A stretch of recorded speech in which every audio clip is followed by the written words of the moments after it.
Presented by Prize Picks. Promo code up to $100 match on your first deposit with the promo code Lightyears. Andy, we got a special guest today. Yes, sir. Let's go. It's my guy. This is my guy. OG. It's like I literally can remember listening to Damon when I was, I don't want to say in high school. Oh, you're That'd going to say how old you were? I'm too old. I'm too old at that point. But I remember driving around the Bay Area to my first jobs, listening to Damon Bruce on the radio. And now I listen to Damon every day on YouTube, on podcast. You guys should subscribe. Link is in the bio. But Damon, how you doing? Thanks for listening since kindergarten, guys. I really appreciate it. You know, it blows my mind that you're not from San Francisco. The amount that I've heard you talk about San Francisco Bay Area sports in my life, that it blows me. So, because you'll tweet about like Indiana basketball, and I'm like, that's right. That's right. That's where you were. I assume that's where you were born, somewhere around there. But like, it blows my mind. Born in Chicago, raised in upstate New York, but my time in Indiana taught me everything I need to know about basketball, which will hopefully make me a valuable guest for you today. But yeah, I mean, I've been talking Bay Area sports for 20 years. 2 generations of sports fans have grown up in some sort of way having me on their radio. That's why, like when I stopped doing radio, I was angry about that. I'm like, oh, this generational connection I've had with listeners is gone. But now here on YouTube, it's a whole new game, man. And it's an awful lot of fun to be here. Guys, thanks for not just having me on, but, helping me learn the ropes a little bit. One of the first, YouTube shows I did that wasn't on my own channel was nice enough to, when you guys asked me on, and that meant a lot to me. So it's great to see you again. Thanks for listening to all the bullshit through like 20 years. I really appreciate it. By the way, if you are watching this on YouTube, make sure to click subscribe button, guys. It's right there, right in the lower right-hand corner. Do it. No cost, free. Won't cost you anything. Yeah, it's weird. Last time we had you on, I feel like it was last season. So it was in the defending title season. Obviously, they weren't playing too well in 2022, 2023. But we all kind of had that hope that, when the playoffs came around, they'd turn it on. They're champions 4 times, defending champs. They know what they're doing. Little punch in a practice doesn't mean anything, blah, blah, blah. Fast forward another 82 games. I have seen enough with this team. That might have been the most frustrating season since Joe Lacob's owned this team in some ways. Like, I'm not going to compare it to the Cohan era because that's just disingenuous.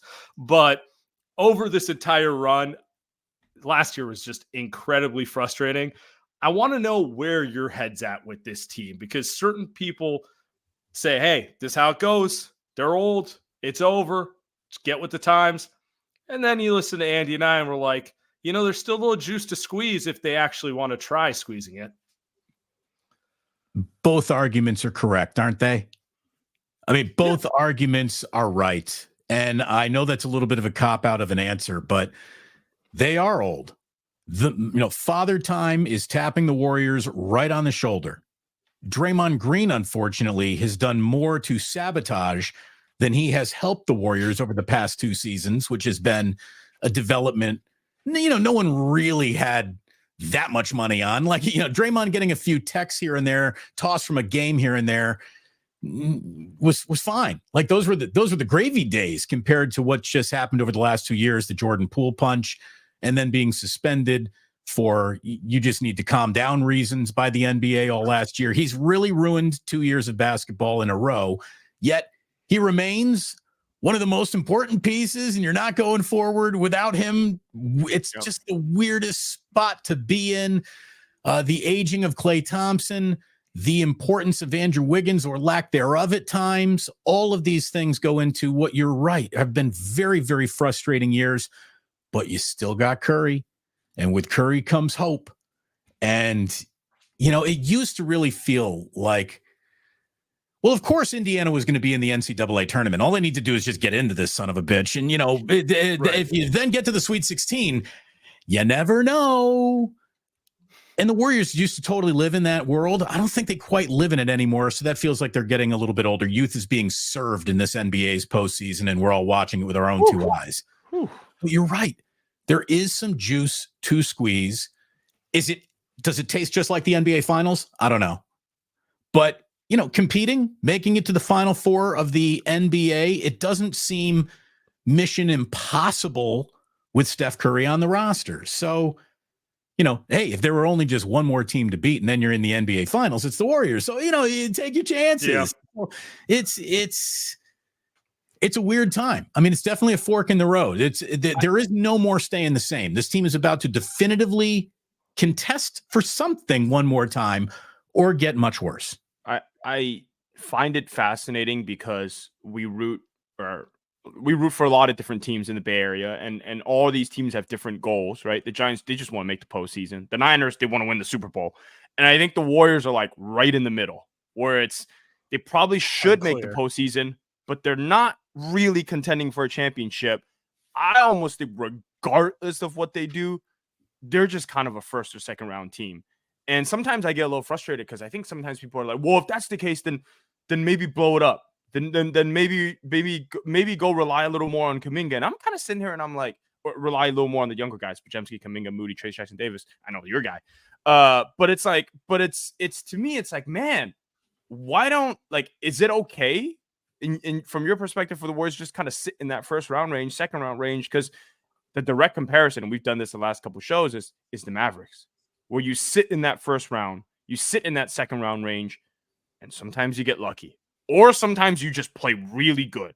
And all of a sudden, I don't know, it feels like the Mavs might win the championship, right? All of a sudden, it feels like the Mavs might be the favorite to win the championship. Game one. Like, they finally got a game one of a series. Right. They're always down 0-1 whenever you look up at the Mavericks. So, yeah, it feels like, oh, okay, so you got two future Hall of Famers now all of a sudden, and Luka and Kyrie, and all right, let's go. Let's see what you got. It's just the Warriors really are. They're operating in this weird space where it feels like a disappointment for what is the goal of the majority of the league. The goal of the majority of the league is just get to the postseason. That's what good franchises do. They're in the postseason more often than not. The Warriors are now, a franchise that very much considers itself a good franchise. There's no going backwards to the slapdick Warriors of the Cohen era, or any other time before. So you want more, look, Steve Kerr used to come on my show and tell me and all of us implicitly, this is Fantasy Island. What you're seeing now, what you're getting right now is not the real NBA. The Warriors are back in the real NBA. And existing as a team that year in, year out is a first round, second round participant is good living in the NBA. It really is. We've been spoiled rotten with a level of success that is impossible to sustain really any longer than the Warriors have sustained it. So again, the anger at, fuck Steve Kerr and Bob Myers and everything. like, calm down. Like, these guys literally taught the blind how to see. And you're going to be angry that they're squinting at the end? I mean, like, they've been staring directly into a sun of success that nobody gets to stare into.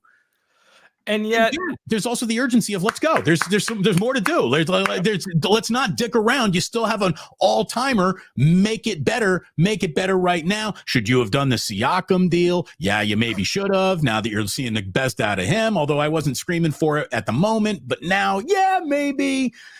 I'll tell you where it all went wrong, boys. I mean, really, like, where did the Warriors lose the path of? Oh, they did get a 5th championship. They got a 6th championship. They lost their path when Kevin Durant stepped off it.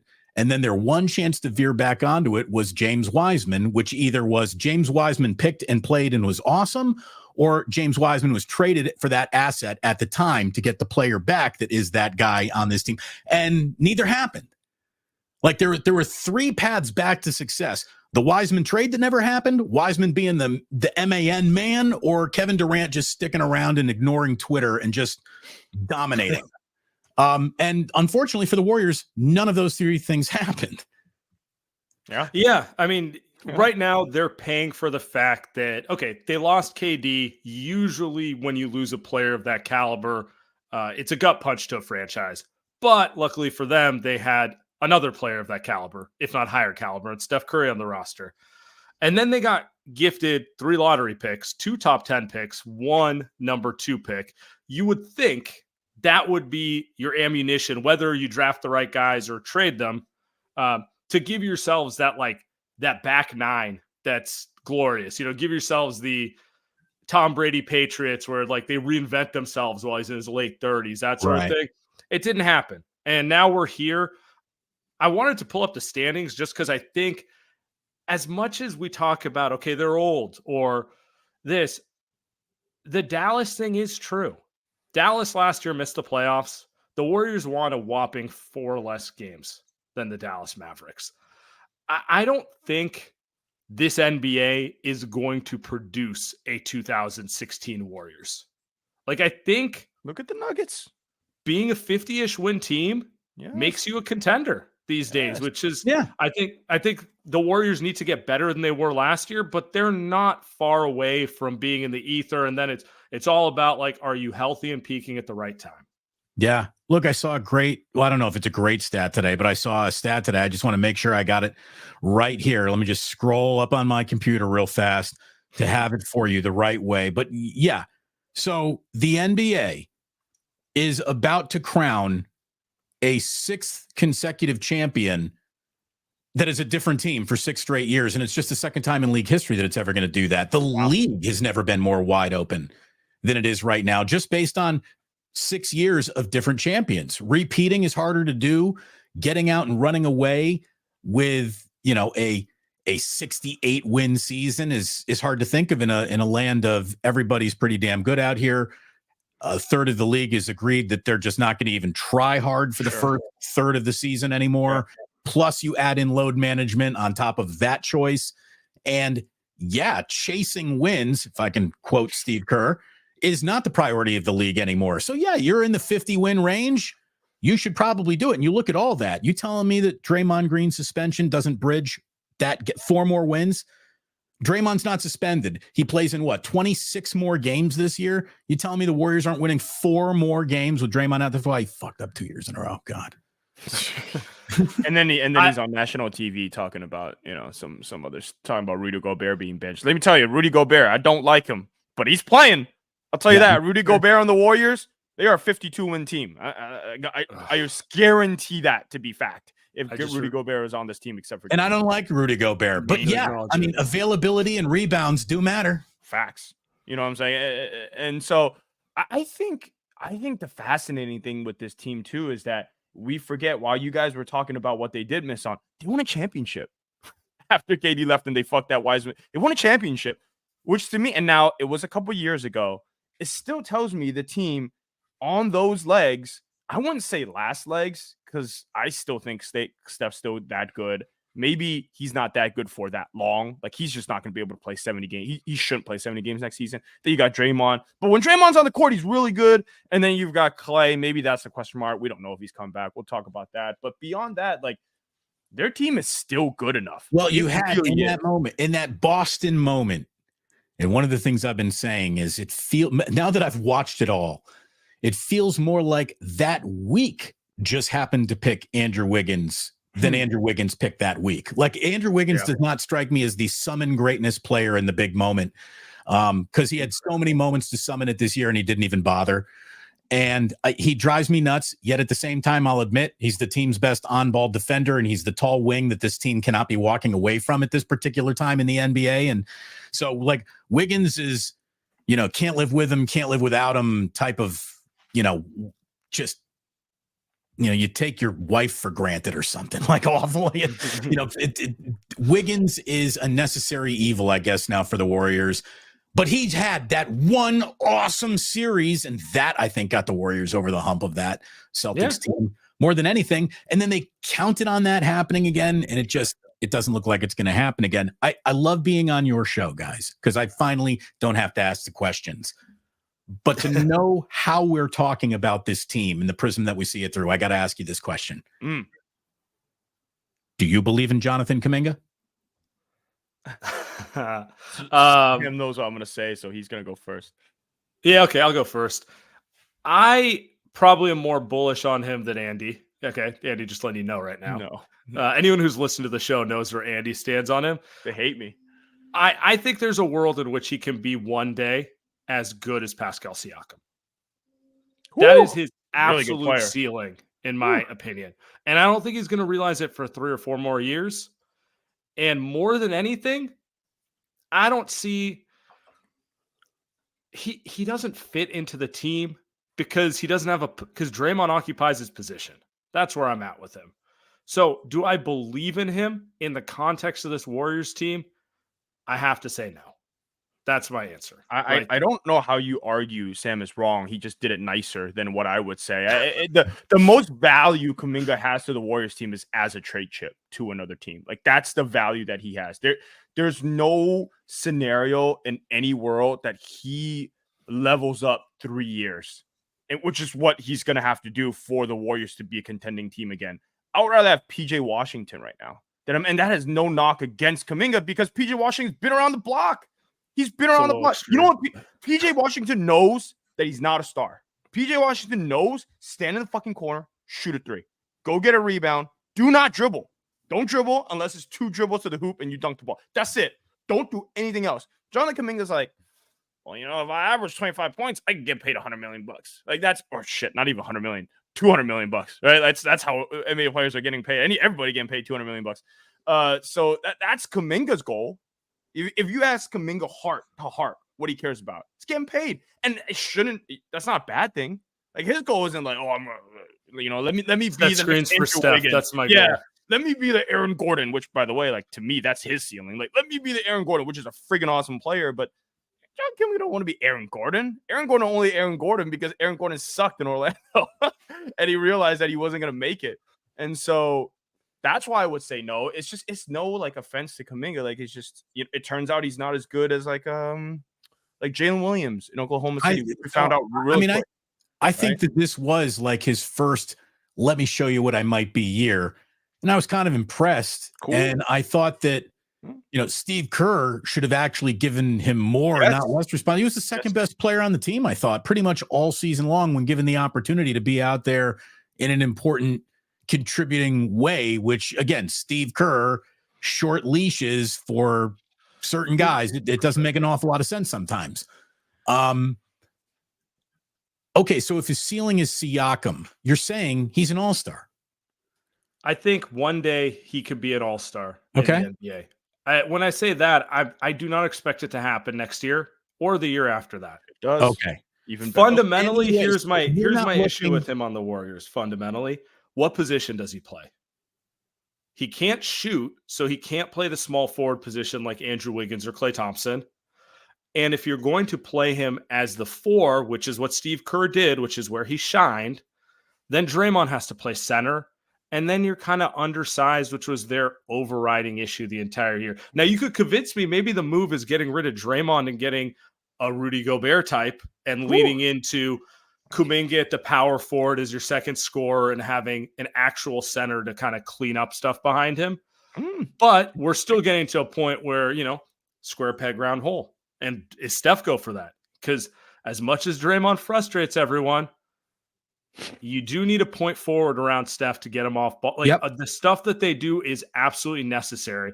And so that's where I just keep coming back to it with him, where I'm like, unless he comes back this offseason and starts shooting the ball like Kawhi Leonard or that's extreme. Jaylen Brown, if he starts shooting the ball like Jaylen Brown on the Boston Celtics and he's willing to shoot corner threes and above the break threes and those sort of things, I don't know how anything changes next year. They got to play that small ball lineup with him at the 4 again.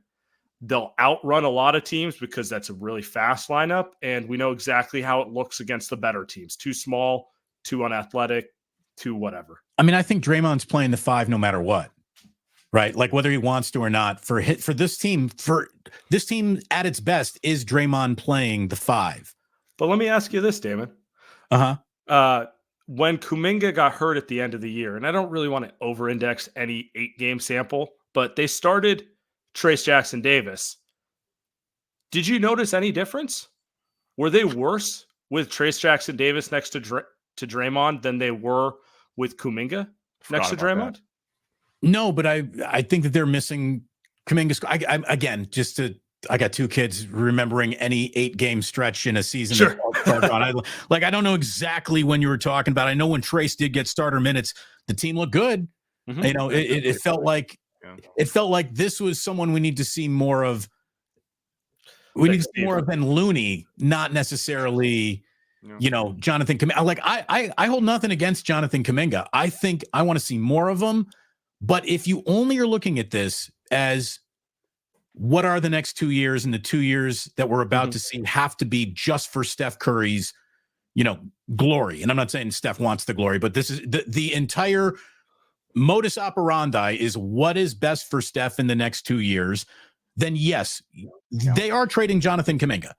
That's what has to happen. I think he is interesting enough where I wouldn't want to do this, but if you're telling me that Kuminga gets you Brandon Ingram, Karl Anthony Towns, probably not anymore. Paul George, Jared Allen, Markkanen with Bridges is a Murray. Sure. Any name that makes you go, that could flip the script a little bit. Kuminga's gone, right? Well, I think we all agree on that. Yeah. That's and to be clear. So are you willing to do that, I guess? And you both sound like you absolutely willing to do that. Goodbye, Jonathan Kuminga. Has Brandon Podziemski, with his first team all-rookie, played himself into now seen as a trade chip as equal as Kuminga? Is Podziemski in picks the new Kuminga in picks? Is the new Kuminga? This one blows my mind because Sam and I have been discussing this one. It's like, man, two other teams, who has more trade value? The guy that is only after his first year, great feel for the game. He's going to be a player for a long time. Don't have to pay him for a while, but maybe has less ceiling. And then versus Kuminga, who, theoretically more ceiling, has shown a ton of stuff. But you got to pay him. He has elite NBA attributes versus the guy who has all the feel in the world, but he doesn't. Which that might be an elite. Let's be honest, he doesn't. He might be an elite attribute though. Feel for the game, work ethic. You mentioned Brandon Ingram. You mentioned Brandon Ingram. That's another player I could see Kuminga's ceiling being a player of that caliber.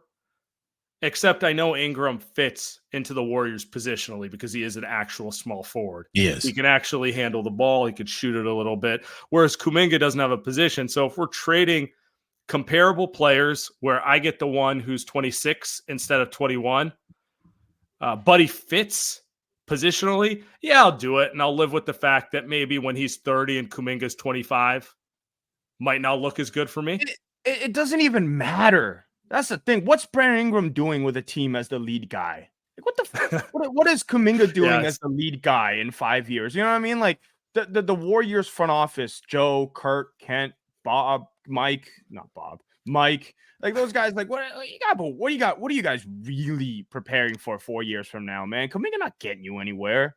Like he's not. You know how hard it is. They know how hard it is. You know how hard it is for a team to freaking make the first, second round with a player that like. You need a Shai Gilgeous-Alexander. You need a Luka. You need an Anthony Edwards. You need all the Luka Doncic. Like Kuminga, not those guys, man. It's not even Kuminga's fault. Those guys are. You need a Steph Curry. Yeah. Here's the thing. Obviously, yeah. 4 years from now, Jonathan Kuminga is 25. I mean, I'm not comfortable saying that this 21-year-old is on this track for anything. Jonathan Kuminga, a few years from now, could be one of the best. Not quite small forward, not quite power forward. Those guys just still leaper, scorer, actual honest effort defender. Like, I mean, might be right. He's 21. That's the thing. He's, it feels like you're frustrated, but this guy in 4 more years is as old as someone that you would want to trade for, because you'd say, like, that's the perfect age to trade for a guy. And Jonathan Kuminga is just 21. So this is why I don't blame the front office for like the little bit of paralysis it feels like they're in, because this is paralysis is a perfect way to describe it, and that's why this season felt so frustrating to me. It's not because they didn't hit the perfect home run at the deadline. It's that it was very clear what we were watching the first half of the season, even when Draymond returns, and just no action. They're like, well, we don't really like it. Let's just kick the can to the offseason. Was frustrating to deal with. Can I, and I think last point maybe here on Kuminga, I think is, the Ringer, our friends of the shows over at the Ringer, built a list, top 25 players under 25. Does anybody know where Jonathan Kuminga is ranked on this list? No, that is a list that I'm like my DNA doesn't allow me to even click on. He is not ranked. Honorable mention. He is not ranked. mention. Oh, Sam, look at you! You got it up right away. He is not ranked on the list, and I agree with Damon in that, like, we've talked about him being like a Jimmy Butler type, Jaylen Brown type, mini Giannis, right? Poor man's version of Giannis. But I do think, and because I'm a Warriors fan, I'm biased. I'm always going to think highly of someone on the team. But then I'm looking at this list, and I'm like, man, they got Jalen Johnson, and this is obviously taking into account everybody in the NBA: Franz Wagner, Jalen Johnson, Brandon Miller, who just got drafted, Evan Mobley, who was drafted. Brandon Miller's awesome, by the way. Really good, right? Scotty Barnes in the same draft. And so I'm kind of looking at this list, and I'm kind of thinking, like, even Jalen Green, who I'm not that big of a fan of, I don't know if he should be higher than Jonathan Kuminga on this list, honestly. But not for me. I kind of look around the NBA, and I don't know. There's a lot of potential there, but I also got screwed on that list a little bit. I mean, he is a 21-year-old who just went 16-5. Yep. It's not bad, right? 21-year-old, 16-5, gives you an effort, doesn't loaf, feels like the pouting era of his career is behind him. I don't know. Again, it's a tough call. I know you got to do an ad read. My radio instinct in me knows that you got an ad read here. I got questions for you after this, because I need to know how you guys feel so we can talk about what's supposed to happen this offseason, because there are two big pieces that we got to know where we stand, or we'll all be paralysis. There'll be paralysis here on the show. Pulling a Joe. Pulling a Mike. Light Years Podcast, we are brought to you by Prize Picks. Prize Picks is America's #1 fantasy sports app with more than 5 million members. It is the most exciting way to get in on the action while you watch your favorite sports and players. You just pick more or less on 2 or more player stats for a shot to win 100x your cash. Today, I got in my inbox a WNBA payout boost. So if valid only for today on the 23rd, but they do this all the time. And I love this one. So you go 3 for 3, you get boosted to 6x. You just opt in on the promo tabs.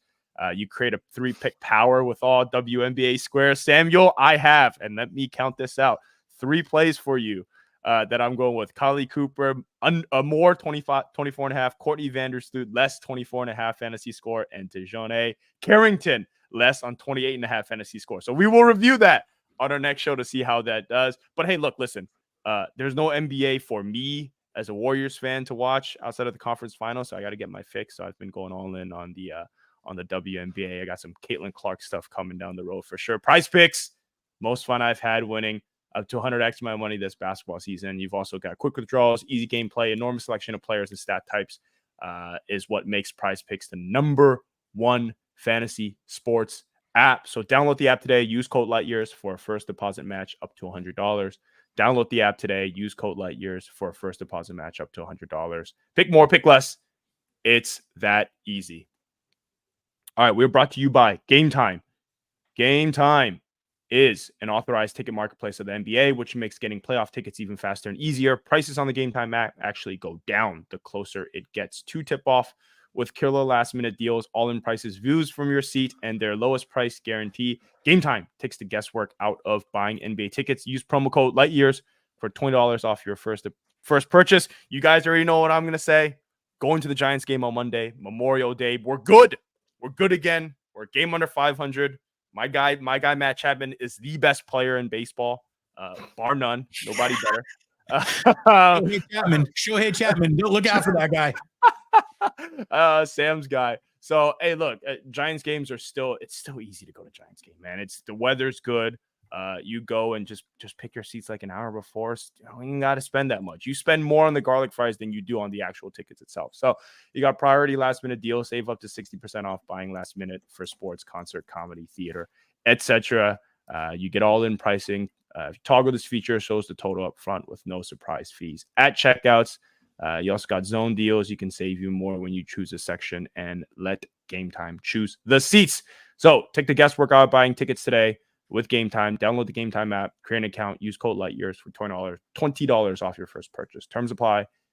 Again, create an account, redeem code LIGHTYARS for $20 off. Download Game Time today. Last minute tickets, lowest price guaranteed.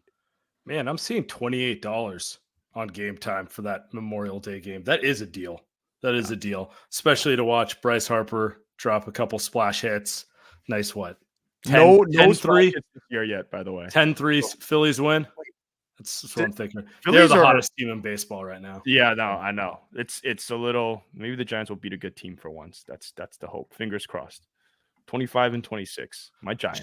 Should have gone to the Rockies games if that's what you're looking for. They got Phillies and Yankees. Those are actually be probably the most expensive tickets of the season compared to like the Rockies. Yankees is fun. I don't know. I always get a kick out of you get like AL East versus NL West just because you never see the matchup. Never. So, It'll be good. See Juan Soto hit him out because he won't be doing it for the Giants next year. Sorry, Andy. Oh, dude, you think I'm thinking that Juan Soto will end up on the Giants? Man, those dreams. Pete Alonso. Non-Soto. You get non-Soto. Rowdy Tellez looks like a player Farhan will sign. He was I don't know if you watched that. He was getting booed out there in Pittsburgh today. I don't feel bad for him after the offseason he had, but Rowdy Tellez. God. All right, come on. Let's go back to Kuminga. Let's go back to what are we talking about? Let's go back to the Warriors. All right, here's my other question. Are you ready? Let's go. Yeah. Do you believe in Moses Moody? I think Moody can be a productive game in, game out role player. I think that's his ceiling. I feel like he's probably the young player who has the most gripes with Steve because anytime he's got extended run, he has done what you'd expect him to do, which is defend his ass off, get loose balls, and hit a couple threes here and there. Yeah. I would like to see a player like what Klay Thompson could give the Warriors. That's the question. That's the one. Yeah, that's the one. You know, I still think Klay's better than him. Oh, it depends what role you're talking about. Because I can't see any world in which Moses Moody averages what did Klay average last year? Like 18 points per game, 20. Something like that. Now, and honestly, I don't even think Klay was good as a second option, just to be clear. I think they need a second option. I think last year was the official end of the Klay Thompson era as being a star caliber player. I just don't see Moses Moody ever being the guy who I don't think he can get 20 shots in a game. That's basically where I'm coming back at it with. I don't see it happening. But here's the deal. Like, does he need the 20 shots if he's also out there playing the defense that Klay just can't give you at the office anymore? Not his fault. Love Klay Thompson, statue player. If you're asking, like, what's the first and maybe only rip the Band-Aid off, just chemical change that the Warriors feel like they need. I feel like Steve Kerr needs to be broken of his heroin level dependency on Klay Thompson having a good night, and the methadone that is Moses Moody is, I think, the way to do it. I think you make up for Klay's scoring in the aggregate of just what Moody's going to give you out there. So two thoughts. Yeah, I agree with you on as long as Klay is on this roster, Steve's going to play with, hard overhead. Yes. And that's the biggest problem. He's going with his heart over his head with Klay. There's a world where Klay will be a very nice bench shooter for the next 5 years. I have a hard time imagining Steve's going to be the coach for that. But the second one is make up the scoring in the aggregate. I fundamentally don't believe that's possible. I think every time they play a good team, Steph gets triple teamed, and we're watching a bunch of guys who just simply cannot create their own shot. That isn't to say Klay should be out there. That gets back to our first point, which is they need to trade for that guy. They need to find a guy because he's not on the roster. He's not Jonathan Kuminga next year. Not Moses Moody. Not my guy, B-Pods. Not Trace Jackson. None of those guys are that guy. I watched Aaron Naismith on the Pacers, and that was someone that people have been talking about, like, oh, he's got a chip on his shoulder. He was on the Celtics, and he's like a super nice role player where it's like, oh, he's probably a better shooter than Moody, but he plays decent defense. He's pretty athletic. He's another guy that, like, to me, the big thing is like he understands who he is in the NBA. Like Moses Moody's never going to be like, I need to get 20 shots up. That's who I am, right? He kind of knows who he is. The thing to me though, I think is just, I think like the first question you had was crucial. Like if Klay's going to be gone, like is Moody going to give you like 75%? I don't know. And then the other thing is is how good, like, what does he get you in a package in a trade? Like, isn't he just kind of probably a throw-in? Like, there's probably no trade value there in Moody. So aren't you just better off keeping him? Unless it's like, well, you're trading Wiggins and then you're trading a pick and then you throw on Moody and that gets you something, right? Like it feels like to me like the most he is going to be right. Like kind of like how Neesmith was, like where it's just like, yeah, he's going to be good in the NBA probably, but nobody really cares because then they also got to pay him maybe 10 to 20 million on that contract and nobody really wants to do that. And so honestly, I kind of feel bad for him. That's more the thing to me. It's like Moody's the guy I feel the worst about. It just feel like he's never gotten a shot, and part of it's like not really his fault, but he's gonna be in the NBA. Hey, look, they're even drafted the same place, 14th pick overall in the first round. One pick earlier, or 1 year earlier, same pick. Do they make a gamble that he can do a lot of what Clay can do? But I'd imagine if they trade for someone, like let's say, for example, they trade for Ingram or Levine, like that's the guy that probably takes over all of Clay's shot, right? And then Moody's still kind of coming off the bench. But in those scenarios, like Kuminga's probably gone. I don't know. I believe in Moody, though, to answer your question. Short answer. I believe in him. I like him. I'd like him to be on the team. To answer your question, the Warriors' biggest structural issue to me is a lot of good, only one great. You know, they only have one great player. Clay is a rotation player in the NBA who can play certain matchups, and you probably want him on the bench for other ones where he's just too slow. Moses Moody's a rotation player. Pajemski's a rotation player. What they need to do is find a way to consolidate some of this, get a player who can legitimately, if you're going to double team Steph, I'm getting 30 right now. I'm getting 40, doing something like that. And then whatever is left of their depth fills in the gaps. Like Moses Moody got kind of the short end of the stick as far as I'm concerned all year. I think he deserved to play more, but I also understand the issue Steve had, which was like, you gave me 12 of these guys. I don't know where to give him minutes unless Andrew Wiggins takes PTO. So it's like, you know, it's one of those things where it's just like the most obvious solution is consolidate your 12 good players with like 3 good players for one great player. And then now Moses Moody has that 20 minutes a game and he can, you know, in Andy's case, be the Aaron Naismith, like breakout 4th year player. Final question before we then try to determine who your steps into the locker room as great player B is, you know, and how the Warriors go about even getting him. Do you agree they're not trading Draymond Green? No. I think that would be Steph, what do you think? And Steph says no 10 out of 10 times to we're trading Draymond Green. I don't think he's getting traded. No, he's not getting traded. Well, Steph might ask for who, and then they'll be like, and then the names will come back and it won't be LeBron and it won't be KD, and Steph will be like, yeah, I don't know.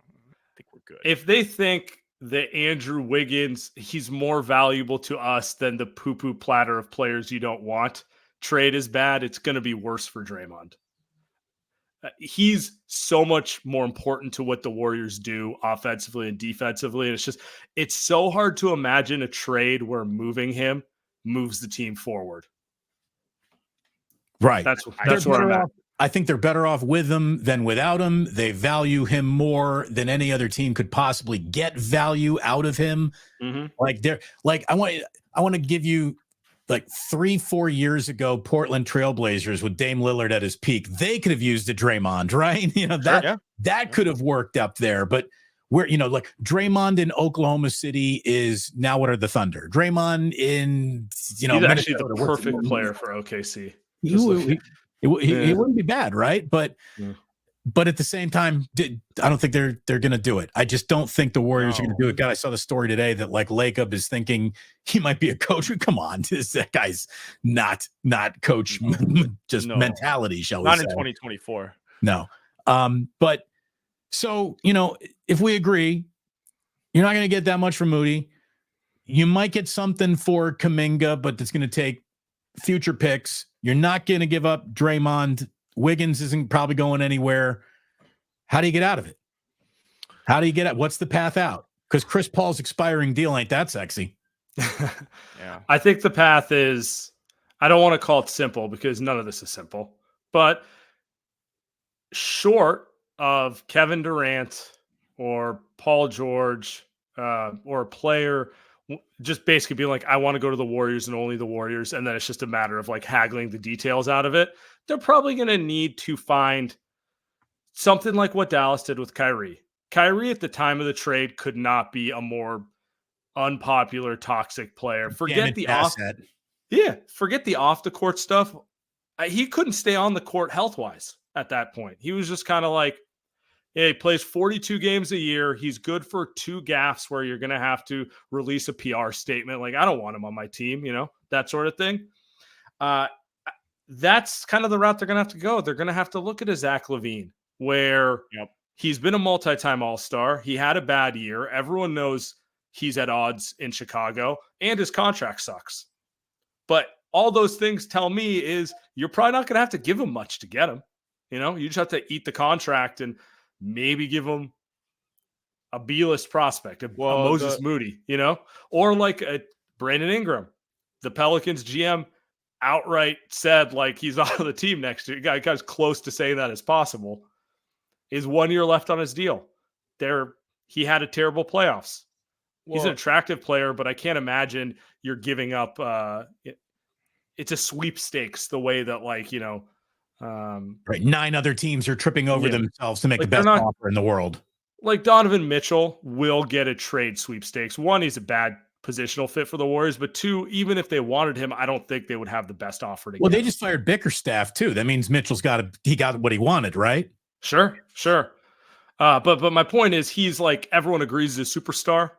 He's not damaged goods. They're going to probably have to go for damaged goods that with a change of scenery, everyone's going to be like, wow, how didn't we see that coming? I imagine the way out for the Warriors is probably reframing expectations. Like, they talk so much about the San Antonio Spurs. Like, hey man, you just might be the Kobe Lakers at the end, or Dirk and the Mavs at the end. Like, that's the way out, is that they just start saying that that's who they are. Because so long they're like, oh well, this guy's gonna be Kawhi. Like, that's the second timeline, and we've got Duncan, and then we've got Manu and Tony Parker, because in our big 3, and it's like, well, do you? First of all, like, Kawhi never happens. That will never happen again. And now you're kind of just stuck with one guy, and you're just gonna win 44 games every season, and that's their way out. Is if they just tell us that that's the case. I think Warriors fans, you know how the Bay Area fans are, love them, love us, but Bay Area fans will be like, all right, whatever, that's cool. I'll go do something else. Like, you know what I mean? Like that's, and I don't know if Joe wants to do that. And this is a sad look at it, but I think if you're saying like, how do they get out of it? That's probably the way, is they just tell you that they're just not good enough anymore, and we're just gonna lose in the first round every year, and that's okay. And it's okay. So let's say that actually happens. So that leaves you now with Brandon Pajemski and Moses Moody and Jonathan Kuminga, who are all getting, these are all young players getting better. Trace Jackson Davis, I'm telling you, this guy is going to figure this league out. And it might not be this year, but by the next year, he will have a corner 3. He'll find it. He'll get it. The guy's going to work hard to become a nightly. I think he's your starting center next year, to be totally honest with you. If the Warriors just want to admit where they are and what they need, like, they've got guys that, like, you said, one great, the rest good. Maybe it's up to one of these, you're just good guys right now, to become more than that. And if they're not going to do anything, then sure, bring back Klay Thompson, fuck it, run it back. And okay, that's it. If you're going to go down in a cloud of nostalgia, give it to us. I really hope they don't go that route, because it's cloud of nostalgia. I'd rather watch. I really just don't want to watch Klay chasing shadows of the player he used to be for another 3 years. Like, it's just, it's Klay, depressing. Right? It's very depressing. Yeah. I didn't like my Klay Thompson body language this year at all. That's what I think, that just like Klay he would get frustrated, but he was never bad vibes Klay. He became bad vibes Klay this year. And that was hard to watch. Yeah. Again, I think the rip off the Band-Aid just to break habits and rotations, dude, I'll tell you right now, fuck it. Start Moses Moody 82 games. See what you got. Maybe you got more than you think you have. Maybe that is why you go down in flames, but I would rather see what he has than what Klay's got left. I really would. And that's a tough thing to say, because I love Klay Thompson, China Klay, scaffolding Klay, everyone's favorite version of Klay, whatever. I love Klay, but I just think it's time. It's time, and it's going to snap the Warriors out of their malaise that I think they're in right now. And then you got to turn around and say, hey, Draymond, are you really going to go to the Hall of Fame one day? Is that it? So you're going to the Hall of Fame? All right, then, future Hall of Famer. Give us one more future Hall of Famer fucking season, and we need it now, man. N-O-W now. No more dicking around. If that is who you are, that's who we need you to be. And then in the last year of this, you can – who gives a fuck? Yeah, that's that last year is gonna be he might not show up. He might option, the kicked in player option year. Oh yeah, he might pull a Wiggins for that last year. That'll be awesome. We'll get to. I think we want to get some Clay. We'll get some Kerr. We'll get to some Bear stuff. But before that, we are Light Years Podcast brought to you by Unified. Unified Healing is a new and super innovative global network of wellness centers powered by the Energy Enhancement System, EE System. If you haven't heard of the EE System, you'll want to listen up. This technology promotes wellness, deep relaxation, purification, and rejuvenation. Whether you're in the Bay or hundreds of other locations across the globe, access to a center is easy and affordable. Interested in experiencing the EE System technology for yourself? Go to unifiedhealing.com/lightyears to learn more and find a center near you. That's unifydhealing.com/lightyears. No material or testimonials on the Unified Healing website are intended to be viewed as medical advice or a substitute for professional medical advice, diagnosis, or treatment. Always seek the advice of your physician or other qualified healthcare provider with any questions you may have regarding a medical condition or treatment, and before undertaking a new healthcare regimen, including the EE System.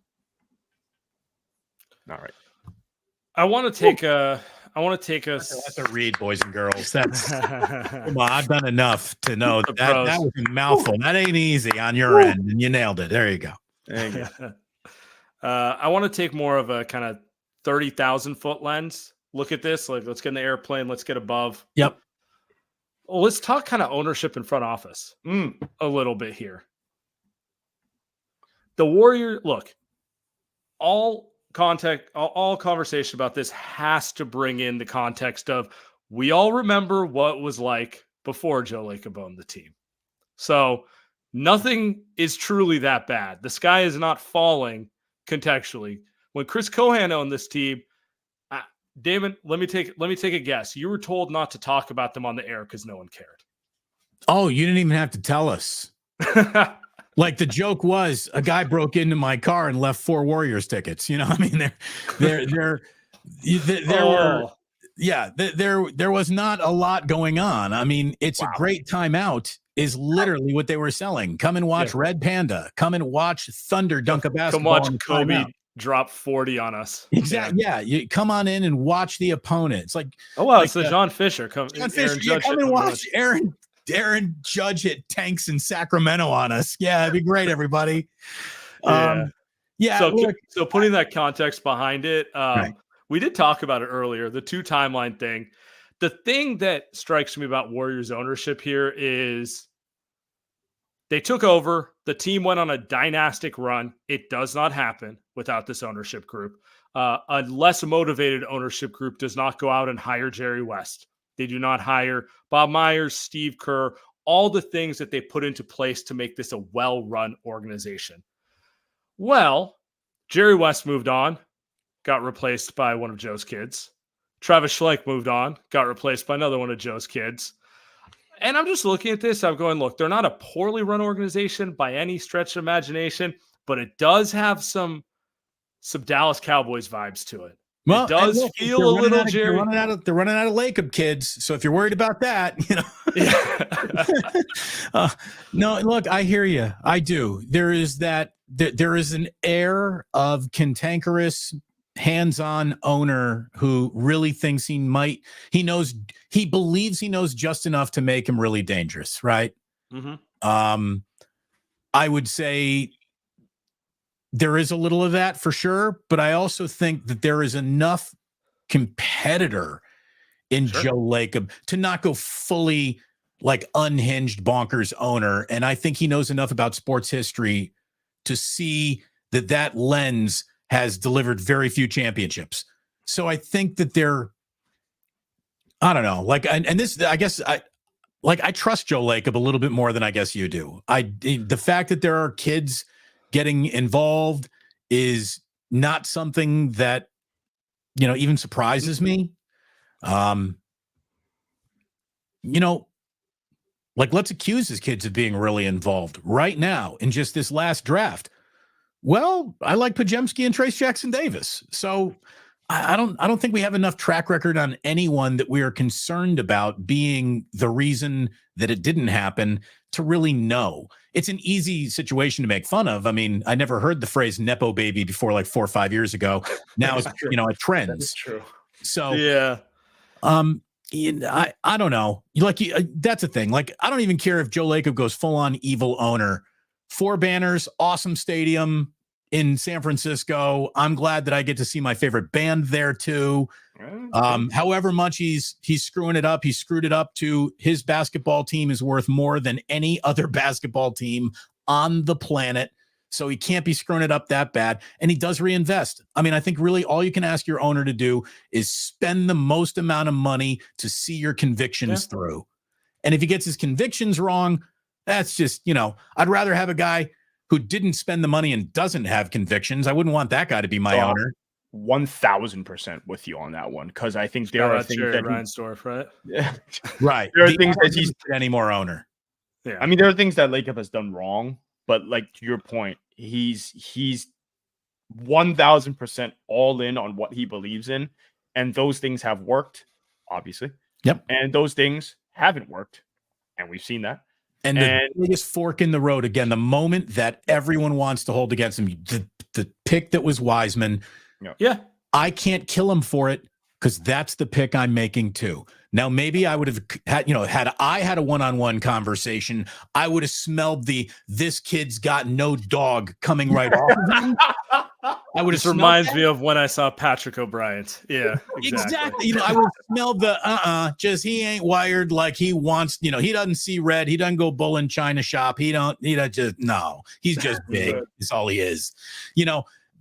I would have made the Wiseman pick. So I'll never bury the Warriors for making that pick. I think they held on to the asset too long. You can bury him for that. The return of Gary Payton II being totally damaged goods. You can kill him on that if you want. Yeah. Mm-hmm. But again, I don't blame the conviction because I had it too. Yeah, I think that's completely fair. Now I think the question becomes, what is the conviction moving forward? Is it now? And maybe they should have had this discussion last summer, but we're here now in 2024 in May, and they're coming up against probably the last foundational important offseason before you and we're sitting here and talking about, who the Warriors are going to draft at 4. Who the Warriors going to draft at 6, whatever. This offseason's the one. And is it going to be, is it going to be Joe Lacob saying, all right, man, I lied, just kidding, I'm going to spend as much as it matters? Or is it going to be, let's make that trade and hard cap us at the second apron, and we can only offer Clay? Is it that? Is it we're only going to pay Clay a certain amount, right? Are they going to be ruthless? Yeah. Yep. Is it you know what, Zach LaVine? Fuck it. 150,000 million? Let's do it. Right? What is the conviction? Because I'm sure he is. I'm sure he's, like you said, I'm sure he's got some plan. I'm kind of excited to see what the hell it is. Something tells me that it's not going to be as cost cutting as he's going to tell us. As he's been telling us it is. Something tells me that. I have such a hard time imagining, and to be clear, my own opinion on the matter, probably more in the middle. I don't actually think Steph's going to retire and it's going to be a maniacal owner and they're never going to be good again. I don't believe that. I just think it's kind of an interesting question because he's clearly got more and more involved in basketball ops. He's by no means the first or the last owner who will ever do that. I just think it's kind of something to ask. But to take it back, I can't imagine he's going to re-sign Clay and go forever giant greatest hits for 4 years. I can't see Lacob being that type of guy. I think it's going to make him bored and not want to be invested. He tried, right? I mean, he tried the checkers, not chess move in the Wiseman pick. Right. When everyone was screaming, now's the time to trade that pick for a veteran asset that will help you right now. He is thinking more than one season down the board, which I think is good for a franchise's health. It is. And can also fuck up the season that you're trying to do something big in all at the same time, right? It's two sides of the same coin. It's I really believe Jonathan Kuminga could be something one day, so I can't trade him, but I know that I need to trade him right now to win tonight. What are you going to do, Joe? What are you going to do? Well, he just had last season of I'm not going to do that. I don't think that the way the Warriors are run is their biggest problem. I don't think the way the Warriors are coached is their biggest problem.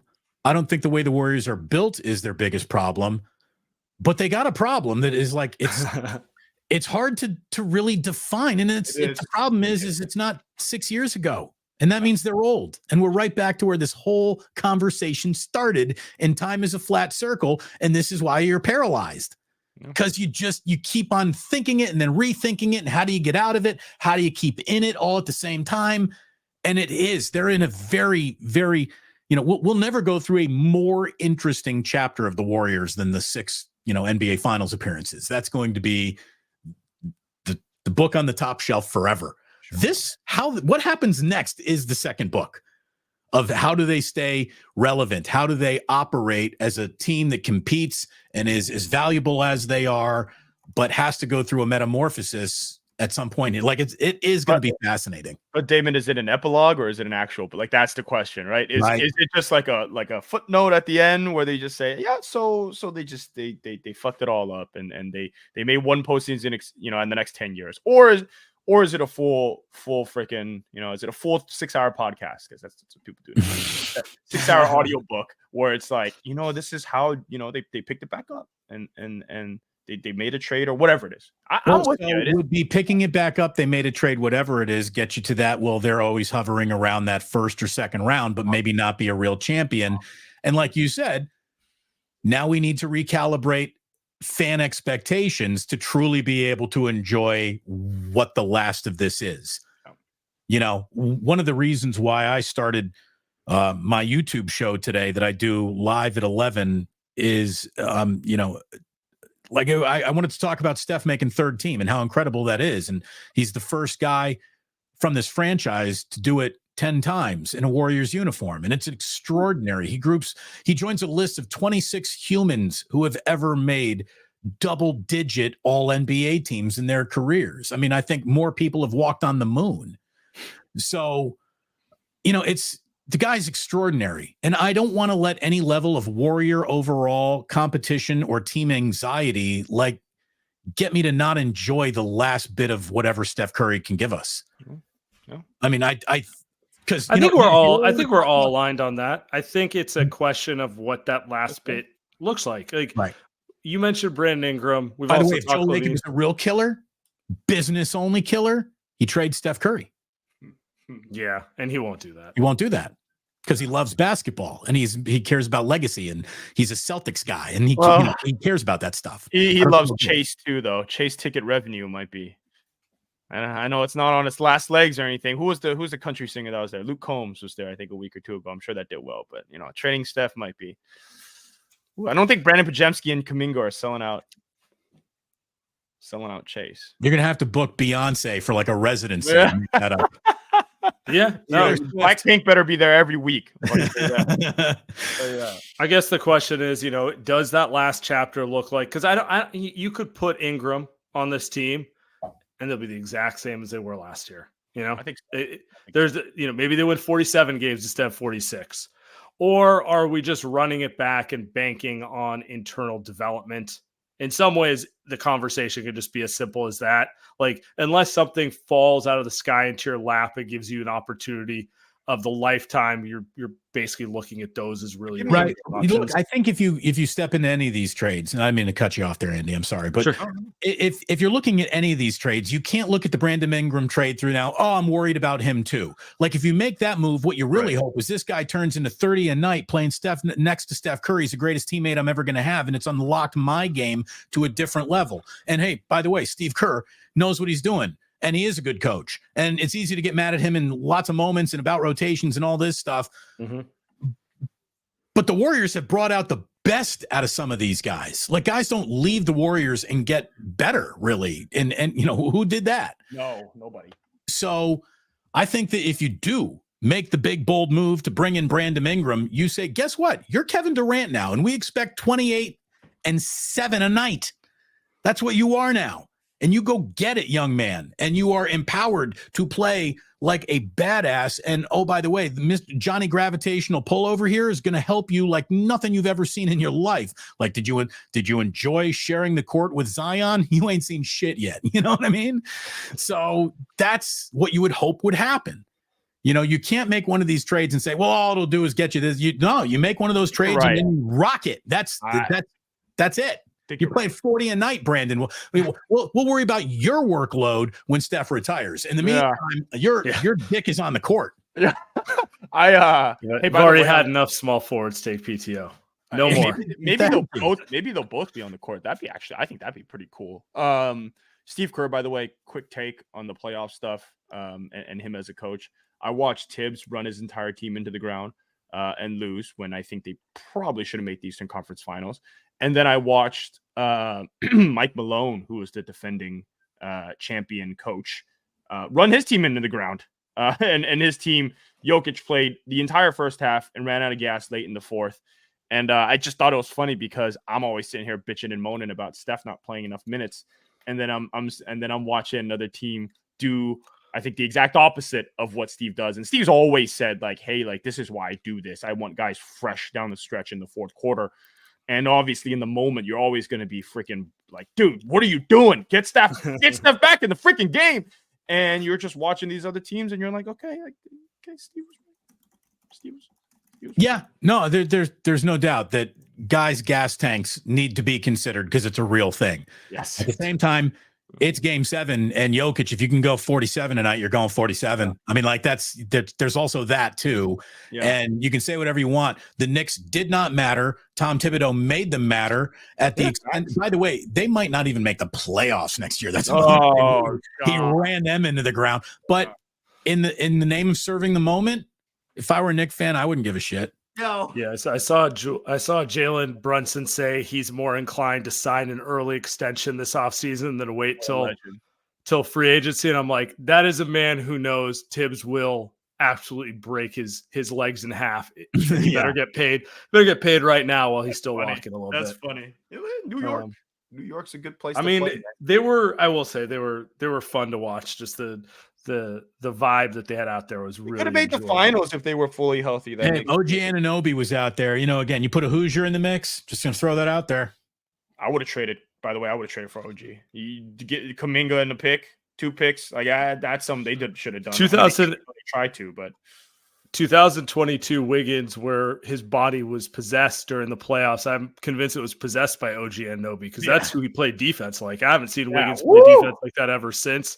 Whereas that's what you get every night from someone like OG.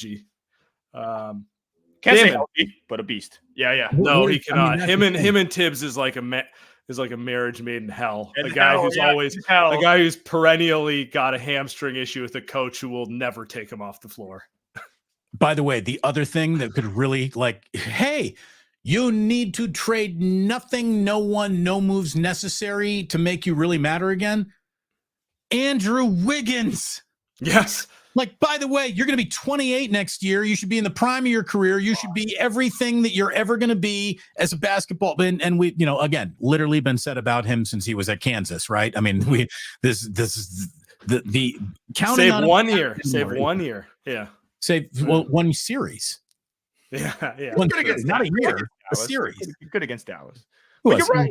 But yeah, I mean, Andrew Wiggins, what's the fastest way out without doing anything other than playing better and harder? That guy right there. He should be 4 wins difference all by himself. Facts. I think if you want to peel the onion back, because you're asking good questions of us and you're kind of playing the contrarian angle a little bit. I can't tell how much of it you believe or you don't. I just want to see something. Andrew Wiggins, if he were to play like an all-star, this team would be 4 games better. Full stop. I just can't do another season of will he, won't he. Oh, no. I hate him. Don't get me wrong. I hate him. I hate the guy. I can't stand watching him play. He drives me nuts because you see this spectacular moment, and then it'll be 2 games before you see anything that's even remarkable.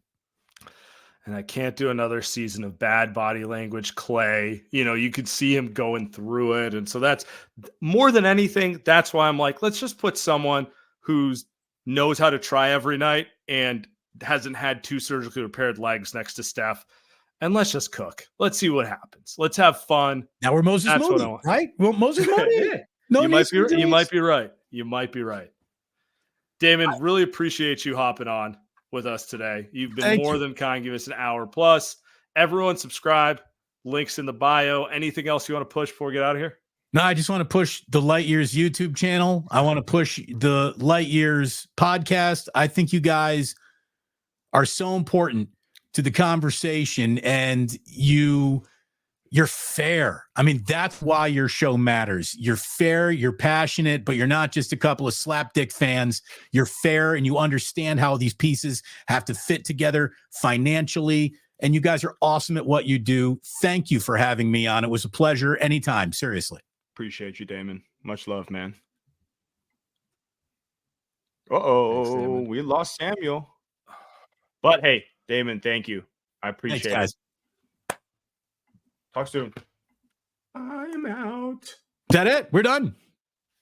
All right, guys. Take care.